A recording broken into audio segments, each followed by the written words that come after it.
સુરતના સારોલીમાં કાપડ વેપારી સાથે ₹39,93,000ની છેતરપિંડી કરનાર ભેજાબાજને અમદાવાદથી ઝડપી પાડતી સારોલી પોલીસ. સુરતના કાપડ ઉદ્યોગમાં વેપારીઓ સાથે છેતરપિંડી કરનારા તત્વો સામે પોલીસે લાલા કરી છે. સારોલી ટેક્સટાઇલ માર્કેટ એક વેપારી સાથે ₹39,93,000થી વધુની છેતરપિંડી કરી ફરાર થઈ ગયેલ મુખ્ય આરોપી જયદીપ ઉર્ફે વિજય જગદીશભાઈ સોનીને સારોલી પોલીસ અમદાવાદના નિકોલ વિસ્તારમાંથી દબોચી લીધો છે. પહેલા વિશ્વાસ જીત્યો, પછી લાખોનો ચૂનો લગાવ્યો.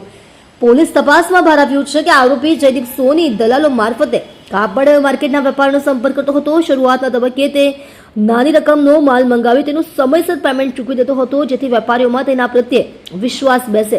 એકવાર વિશ્વાસ સંપાદિત કર્યા બાદ આરોપીએ સારોલી માર્કેટના વેપારી પાસેથી ₹39,93,000નો મોટો જથ્થો મંગાવ્યો હતો. માલ મળતાની સાથે જ આરોપી પોતાની દુકાનો બંધ કરીને રાતોરાત ફરાર થઈ ગયો હતો. રીઢો ગુનેગાર હોવાનું ખુલ્યું.